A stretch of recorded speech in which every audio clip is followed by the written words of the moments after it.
attack is coming.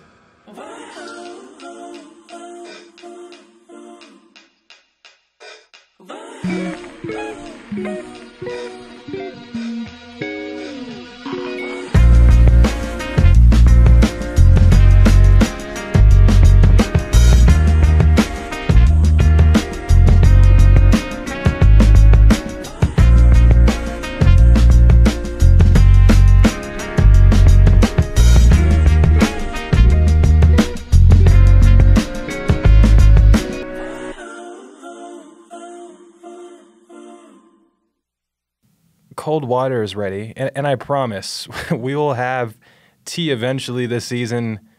Mike is ready. I'm ready. But I guess the important question is, are you ready, my friends? Hey, welcome to the Mykel Broady podcast.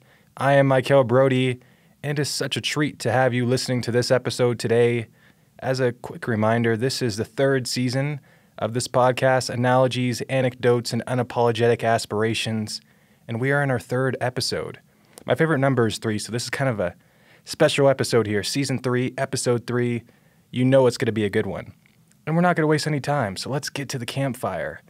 And as we're walking here, let's start walking.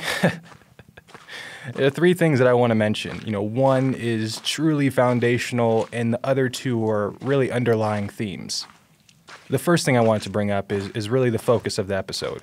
The focus of this episode is on the profound power of quality questions.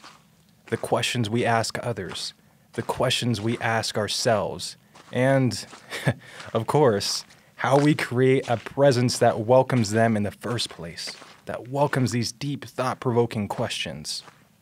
The other 2 things I want to mention here is, so the first is a quote from Paulo Coelho, and he said, "When I had all the answers, the questions changed." Again, he said, when I had all the answers, the questions changed.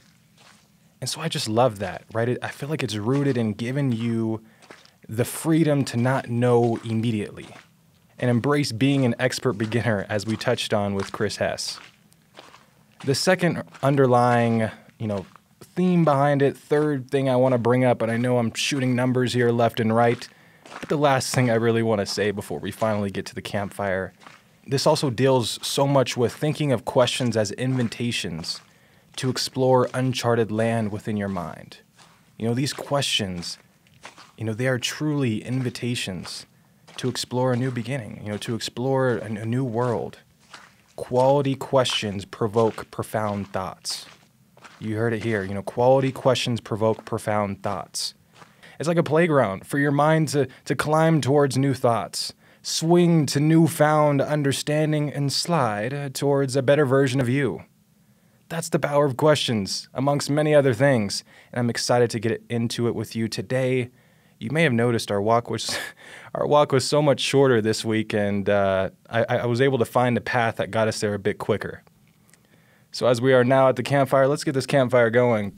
Perfect. Ooh, we got the crackles, we got the pops, all that stuff. Let's do it. Gem number 1. Psychological safety. It would be an utter disservice for me to encourage you to impact lives through questions without letting you know what you must do to generate genuine responses from them. And I got to break that down. It's not, we don't just want a response. We can always get a response. We want a thought-provoking, perspective-shifting, blind spot closing response. And so to kind of break that down even further, the response, it should make them think more. It should bring about new thoughts. It should maybe even shift their perspective to something even better, and it should close a blind spot. We touched on this in episode 1 of how we all had that blind spot because we haven't experienced everything. And when you ask really quality questions, it can help you close that blind spot just a bit more. You see, being enlightened by one's authenticity and vulnerability through the response is an honor. We aren't entitled at all to that. That's really personal stuff. Rather, we must earn it through our actions and genuine care. We must show them that we truly want to learn more and earn that right to hear their quality responses. But to seek these unique truths, and I say unique in the sense of their truth is different, right? It's very unique to their experience. We haven't experienced everything that they have. And so when we're asking a very thoughtful question, we're getting a very unique truth that we haven't been exposed to. But in order to seek that, in order to really get that, you must establish psychological safety. Now, I know at this point, you're sitting here across from me at the campfire, and you're thinking, okay, I got you, but what is psychological safety, bro? Like, let's just be honest. Like, what is that? Can you break that down just a bit more? And of course I can. And that's what I'm here for. This term, psychological safety, was developed by Amy Edmondson, a Harvard Business School professor, and I'm sure one hell of a lifelong learner. But, psychological safety can be defined as a belief that one will not be punished or humiliated for speaking up with ideas, questions, concerns, or mistakes, and that the relationship is safe for interpersonal risk-taking. That's how Amy Edmondson breaks it down. And I want to break it down a bit further for you as well, as we have already done very much so throughout this episode. So on that first point there, it's having that belief within that you're not going to be punished. People aren't going to judge you for sharing an idea, for asking a really burning question that you have. You won't be burned for that. You like what I did there? Also, you're not going to be humiliated. People aren't going to make you seem like you're a fool just because you're simply a lifelong learner. I also want to touch on kind of the back half of that definition there, where it's safe for interpersonal risk-taking. Now, what that really means, if we want to look at the words, interpersonal, relating, like a relationship between people, relating to people, communicating with one another, and then risk-taking, being able to take risk with other people in conversation. And some people may say, well, how is it a risk, if you're just sharing something true about yourself? Well, as you know, you can share a lot of vulnerable stuff, but in the wrong hands, oof, that can be very hurtful.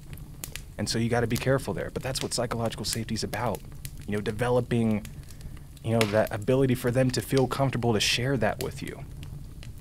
And I'm sure we can picture many instances where psychological safety has been absent.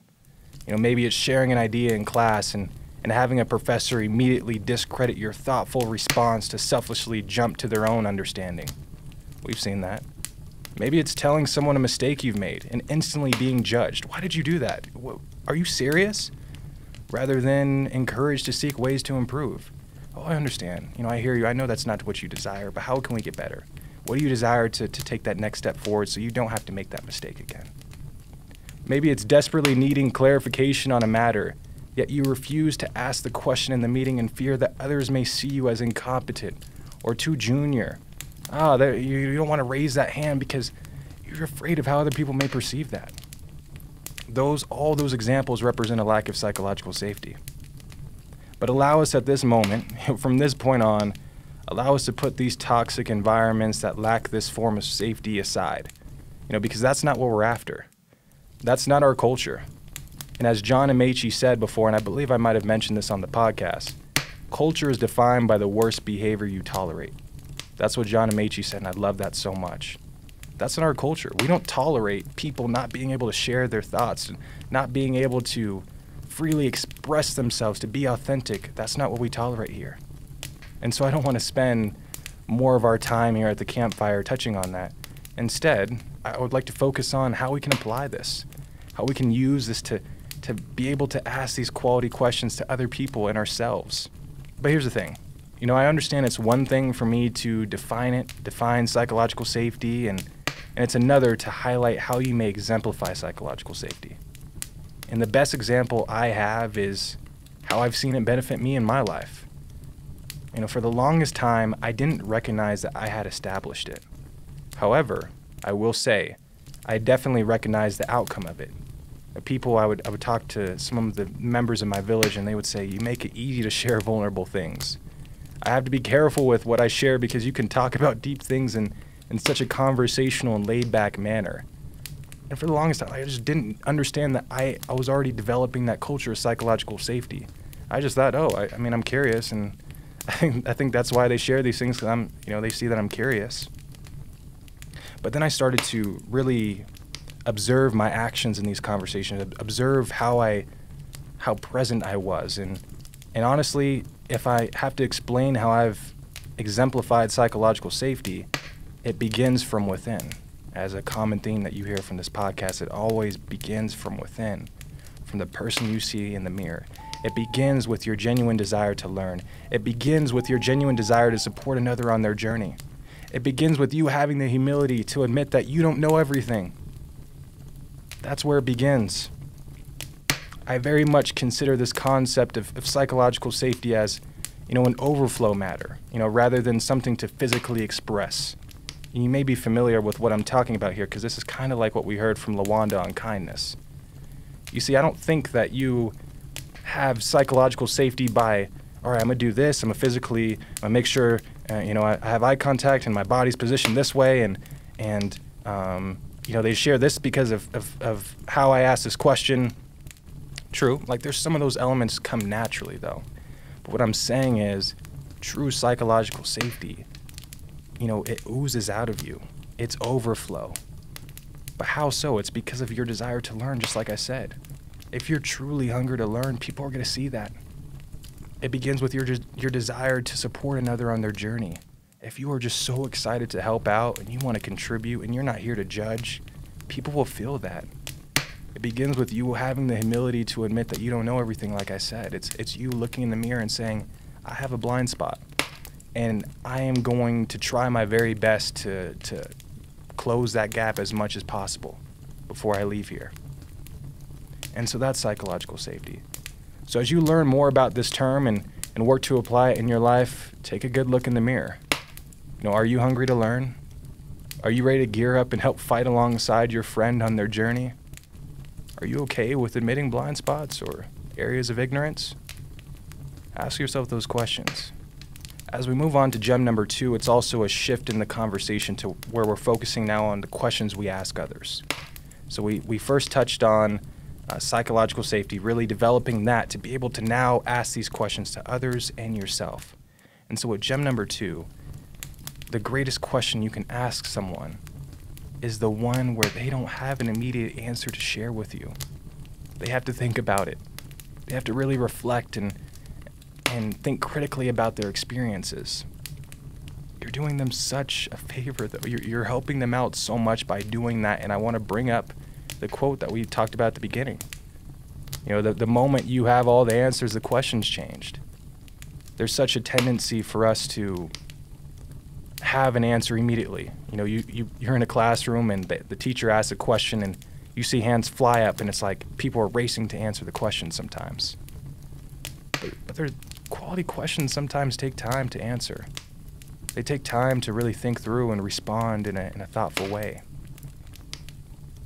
And so that's where I kind of got this idea from, was like the best questions I can ever ask someone is something, where it's going to leave this conversation. When I often ask thought-provoking questions, I let my friends know that I'm not expecting a solidified answer right now. But rather my goal is to allow these questions to remain beyond our conversations. So if I ask you, what have you learned from your kids? I'm not expecting you to come to me and say, this is what I learned, and little Susie told me this the other day. If you remember that off the top of your head, perfect. But really what I'm doing is encouraging you to be more present in those moments with your kids. Because now I know, at least I hope, that because I asked you that question, now when you go home and you see your kid, you just might, hopefully, even if just subconsciously, you're a bit more present.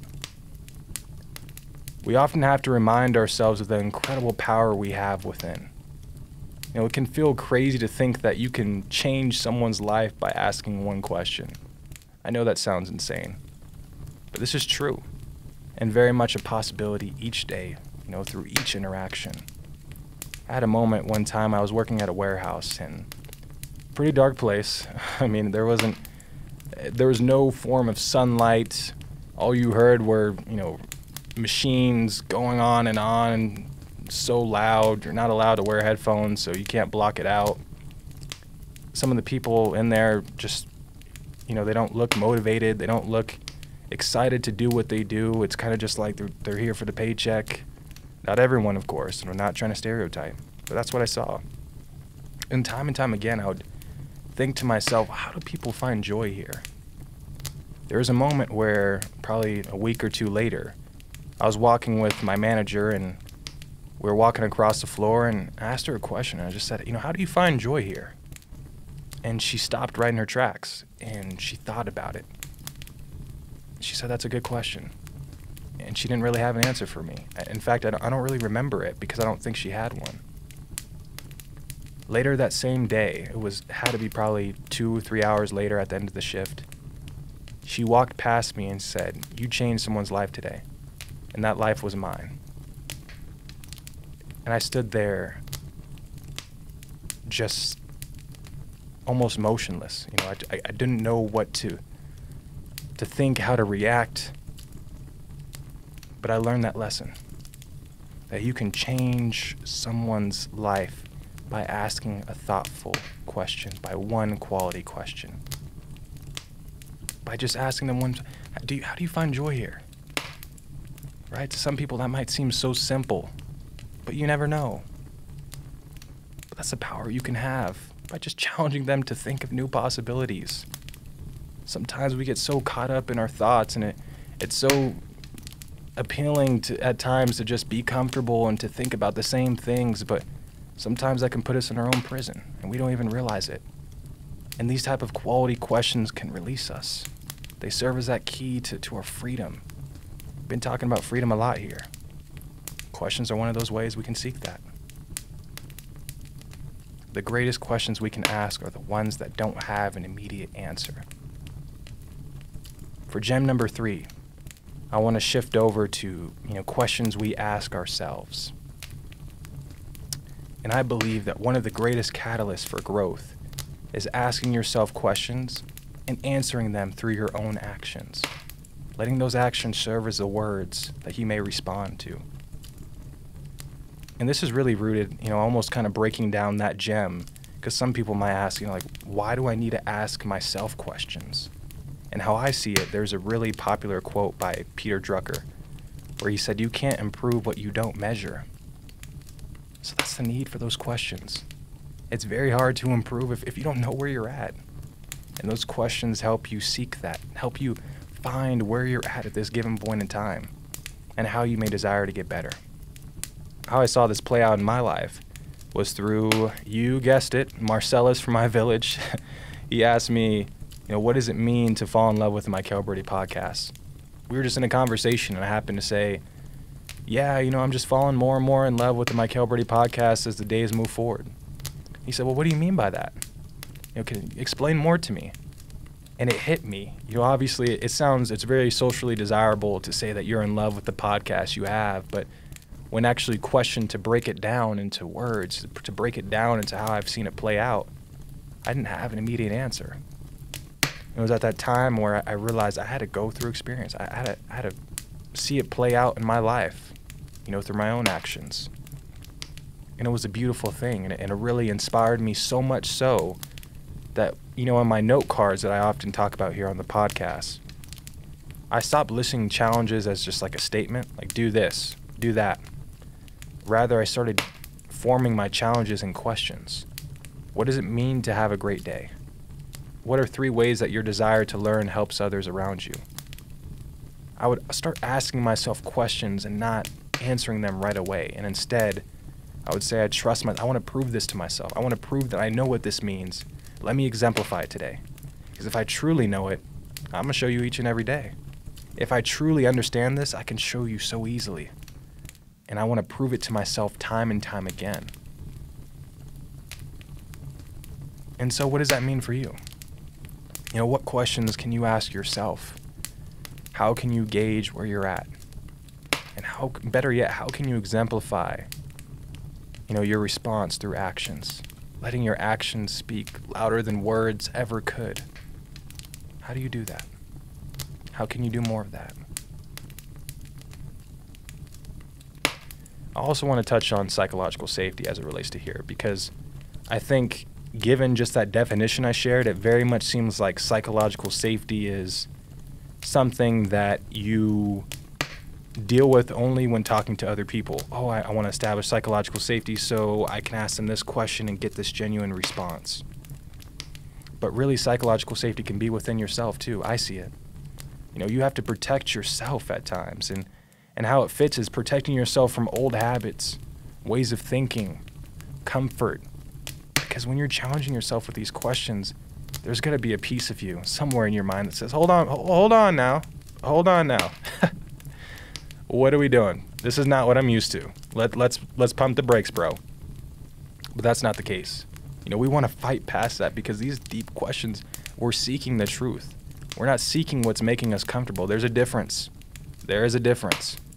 So be aware that psychological safety also fits with asking yourself questions. You're going to battle within your own mind to find that new reality that you wish to seek, to create the future you desire, to be the hero you've always wished to see. Before I get into the challenge, I understand some people may have a burning question on their mind, which is, well, Mykel, what does it mean to fall in love with the Mykel Broady podcast? I'm actually really curious to know.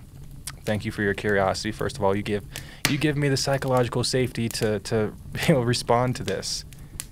Falling in love with the Mykel Broady podcast is always staying committed to why I began this in the first place, right? The things I talked about in the story inspiring now. Sticking to that and allowing it to, not just sticking to it, I should say, but evolving with it. Sticking to those goals, but being flexible to change them over time, to add to them. It's also giving you my very all.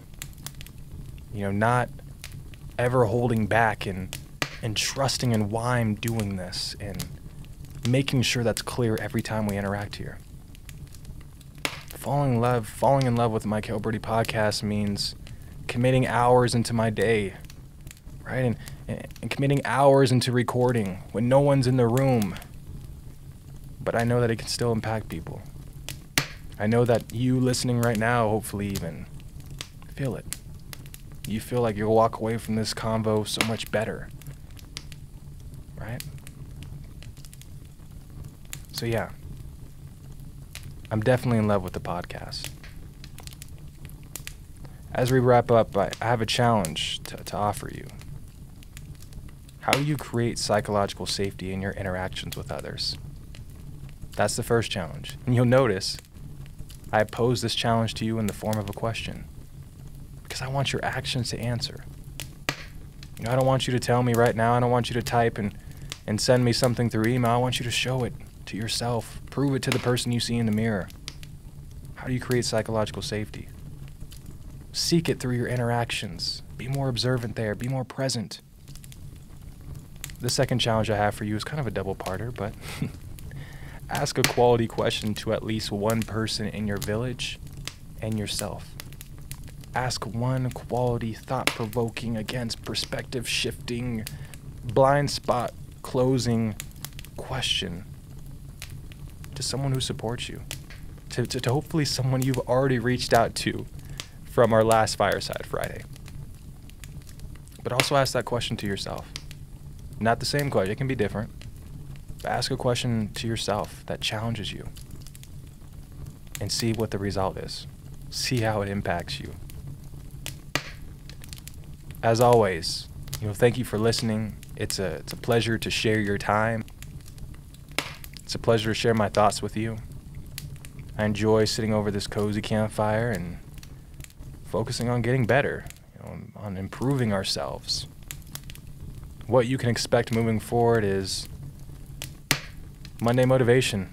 We'll finally get into another type of episode that we've yet to see in this season, but we've already mentioned and hyped up on the first episode, which is Monday motivation, where it's like a short 10 to 15 minute episode where I share a story, a very quick story with you, and provide you with a quote of the week, a challenge, and you're off on your way.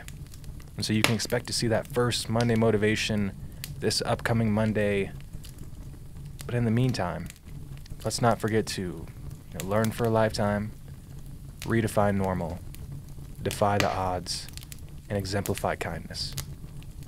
As you know, no matter what time of day it is for you, I hope that you make it an extraordinary rest of your day.